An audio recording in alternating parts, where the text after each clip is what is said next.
Never thought I'd be the guy writing one of these long posts, but here we are.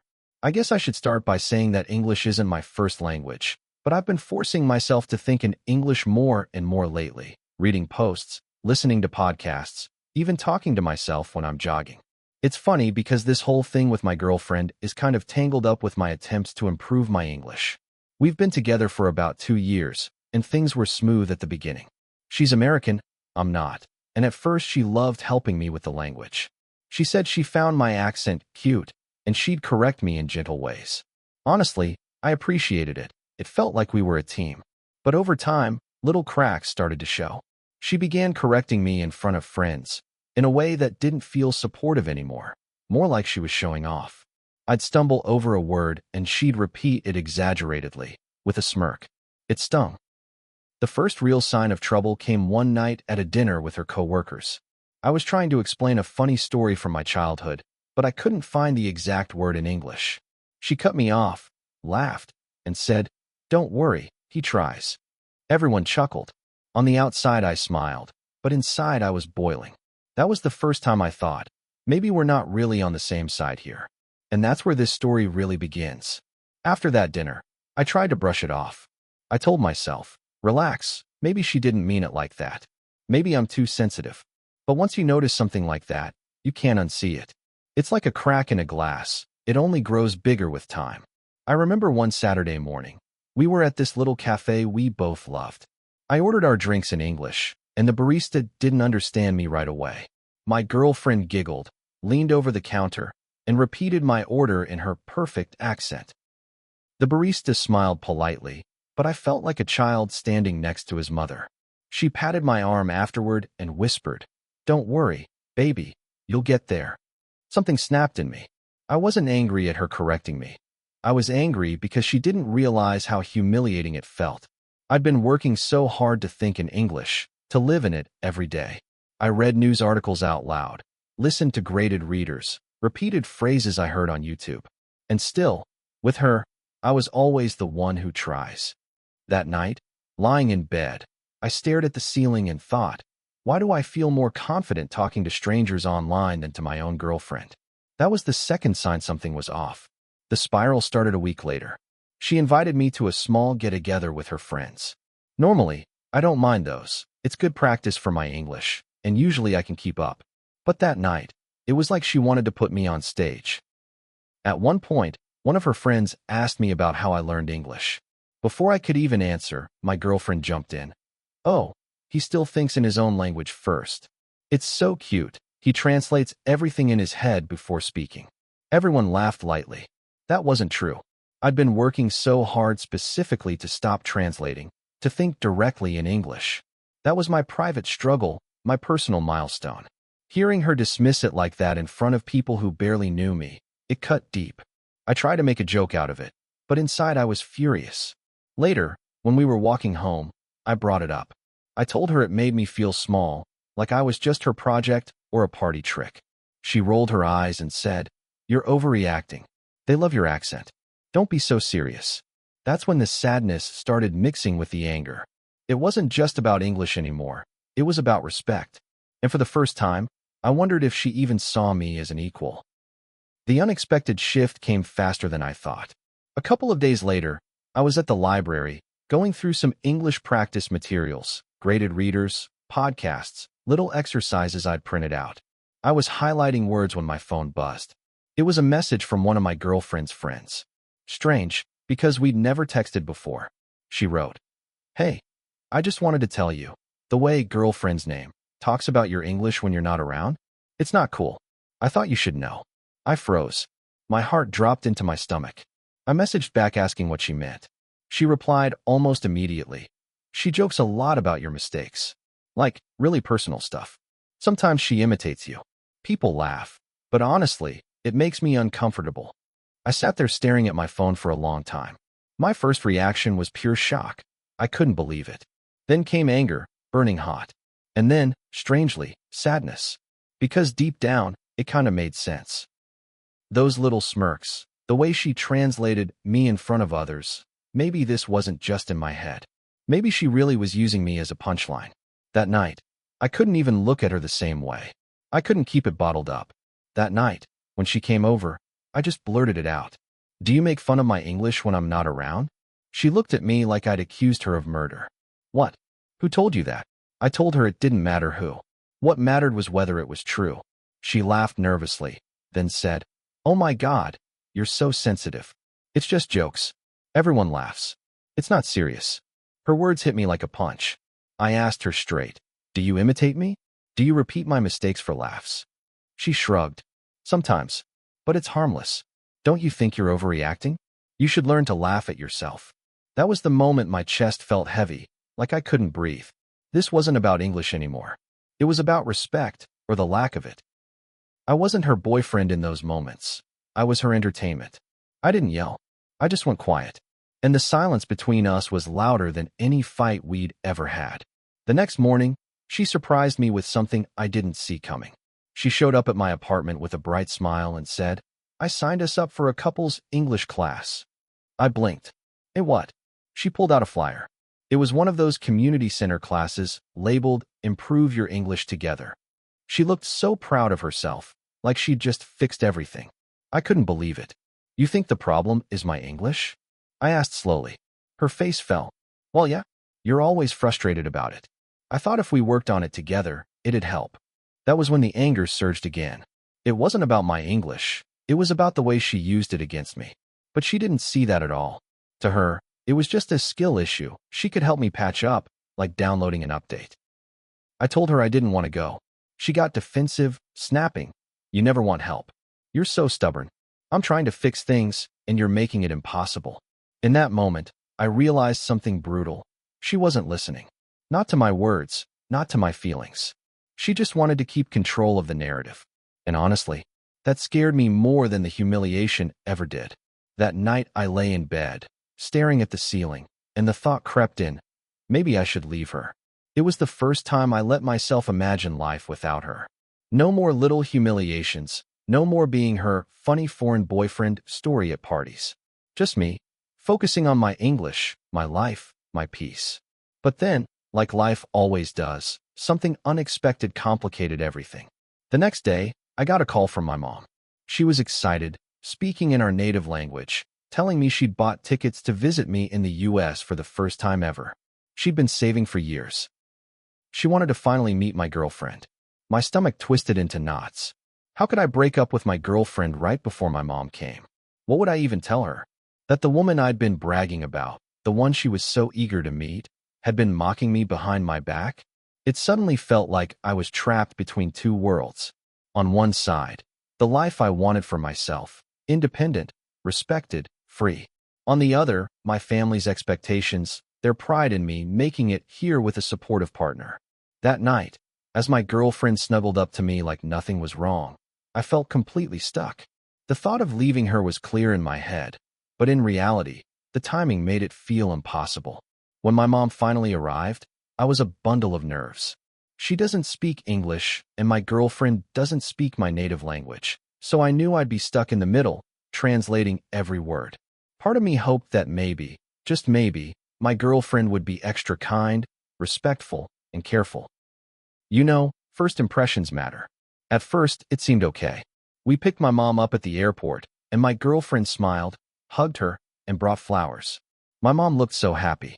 I thought, maybe I've been too harsh. Maybe she'll surprise me. But the cracks showed quickly. The first night at dinner, I was translating between them. My mom told a sweet story about when I was a kid and mispronounced words in our language. She laughed. I laughed. It was lighthearted. But then my girlfriend jumped in and said, loudly, in English, "Oh, trust me, he still mispronounces things. Want me to show you?" Before I could stop her, she exaggerated my accent and repeated some of my mistakes, right in front of my mom. My mom didn't understand the words, but she understood the tone. Her smile faded, and she gave me this look, half confused, half protective. It was like she could sense something wasn't right. And in that moment, I wasn't just embarrassed. I was ashamed. Ashamed that I'd let it get this far, that my mom was sitting at my table watching the person I called my girlfriend make a joke out of me. That was the night I knew something had to change. Later that night, after my mom went to bed, I stayed in the living room, pacing. I didn't want to face my girlfriend just yet. Her smug little smile was still fresh in my mind. That's when my mom quietly appeared in the doorway. She didn't say anything at first, just looked at me, her eyes heavy with concern. Then she asked, softly, in our native language, "Do you really feel happy with her?" It was like a punch to the gut. I froze, realizing that I couldn't lie, even if I wanted to. My chest tightened as I admitted, out loud, that no, I wasn't happy. That I felt small, disrespected, and constantly on edge. She sat next to me and took my hand. "Then why are you staying?" I had no answer. I kept thinking about all the small betrayals, the jokes, the manipulation, but also the fear. Fear of hurting her, fear of disappointing my mom, fear of being alone in a new country. My mom squeezed my hand. "Son, happiness isn't a joke. Don't let anyone make fun of who you are, especially someone you love." That night, her words lingered in my mind, echoing louder than any argument I'd had. It was the first time I seriously considered that maybe leaving wasn't just an option, it was necessary. The next evening, I told her we needed to talk. My hands were shaking, and I felt a strange mix of anger and relief. I didn't want to waste another moment tiptoeing around her. I said, "We need to be honest with each other. I can't keep pretending everything is okay." She rolled her eyes. "Oh no, here we go again. What is it this time?" I took a deep breath and told her everything. The mocking, the jokes behind my back, the way she treated me in front of my mom. I explained how it hurt, how it made me feel small and disrespected, and that this wasn't just about English. It was about respect and trust. For a moment, she was quiet. Then she laughed, the same nervous, dismissive laugh. "Wow, you really take things seriously, don't you? I was just having fun. I didn't mean anything by it." That laugh, it was the final straw. I realized that no matter what I said, no matter how calmly I explained my feelings, she couldn't, or wouldn't, understand. I said, softly but firmly, "I can't do this anymore. I deserve someone who respects me, not someone who makes me the punchline." Her face shifted from surprise to anger, then to disbelief. She tried to argue, to convince me I was overreacting, but I had already made up my mind. For the first time in months, I felt a strange sense of clarity and peace. Breaking up wasn't as simple as walking out the door. The next few days felt surreal, like I was moving through someone else's life. Everywhere I went, I kept expecting her to call, to text, to show up at my apartment like nothing happened. But she didn't. And honestly, that was both terrifying and liberating. At work, things got weird too. She'd been tagging along to some social events with my colleagues, and suddenly I felt their eyes on me differently, like they were waiting for some dramatic fallout. I wasn't sure if it was relief or judgment in their stares. Even my English classes felt different. I used to stumble over words, self-conscious about every mistake. But now, without her mocking me, I could actually focus. I spoke slowly, deliberately, and realized I was improving, faster than I had in months. One morning, walking home with my headphones on, listening to an English podcast, I laughed at a sentence I had once mispronounced in front of her. I didn't cringe. I didn't feel embarrassed. I just laughed. And for the first time in a long time, it felt good. Breaking up had shaken me, sure. But it also showed me that my self-respect and my progress mattered more than anyone else's opinion or jokes about me. About 2 weeks later, I ran into her at a small cafe near my apartment. I froze for a second. She looked exactly the same, yet completely different in my mind. There was a part of me that wanted to storm out, avoid the awkwardness entirely. But another part of me wanted closure. She smiled, that familiar, infuriating smile. "Hey, fancy seeing you here," she said, like nothing had happened. I nodded, unsure of what to say. For a moment, it felt like old times. The way she made me laugh, the way our conversations flowed. And then I remembered the mocking, the humiliation, all the little betrayals. I took a deep breath. "I've moved on," I said calmly. "I'm focusing on myself now. I hope you find what you're looking for too." Her expression flickered, surprise, confusion, maybe a hint of regret, but she said nothing. She just nodded and turned back to her coffee. Walking away, I felt a mix of relief and an odd, lingering sadness. It hurt in a different way than before. Not embarrassment or anger, but a quiet acknowledgement that someone I cared about wasn't part of my future anymore. And yet, it felt freeing. I realized I didn't need her validation, her approval, or even her presence to grow and improve. After that encounter, I started reflecting a lot, not just on the relationship, but on myself. One thing hit me. I had been holding myself back in so many ways, especially with English. I was constantly worried about how I sounded, about making mistakes, about being judged. And honestly, that fear came from her. I began practicing English differently. I stopped translating in my head, stopped worrying about perfect grammar, and focused on thinking in English. I tried talking to myself in English, narrating small parts of my day, and even writing little journal entries. It felt strange at first, like my thoughts were tripping over themselves. But slowly, it became easier. I realized that language isn't just words, it's a way to express you.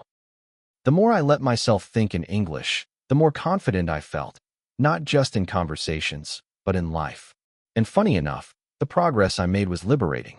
It wasn't about impressing anyone or avoiding mistakes. It was about reclaiming my voice.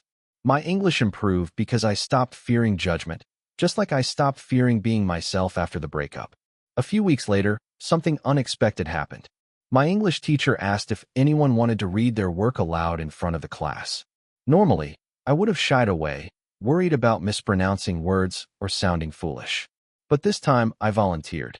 As I read, I felt the words flow more naturally than ever before.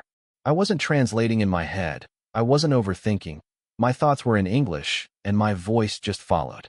My classmates smiled, nodded, even laughed at the funny parts. I realized I was understood, and more importantly, I believed in myself. After class, several students came up to compliment me. One even asked for tips on how to stop translating in their head. I shared what I'd learned. Think in English, practice out loud, and don't fear mistakes. They're just part of learning.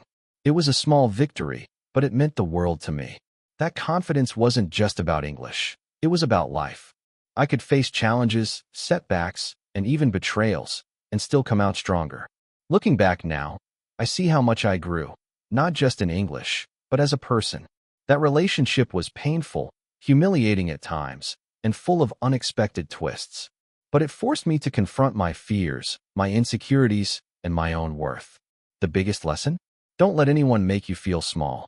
Whether it's learning a language, pursuing a dream, or being yourself, respect and self-confidence matter more than approval from someone who doesn't see your value. For anyone struggling to think in English or dealing with a toxic relationship, the advice I'd give is simple: immerse yourself fully. Speak, think, make mistakes, and own them. And when it comes to relationships, recognize your worth. Life is too short to spend it shrinking yourself for someone else. Sometimes, the hardest endings bring the clearest beginnings. I'm still learning, still improving, but I'm doing it for me. And that makes all the difference. If you want, I can also create a condensed version of this story that highlights the English learning tips alongside the emotional journey, perfect for a graded reading or listen and practice exercise. Do you want me to do that?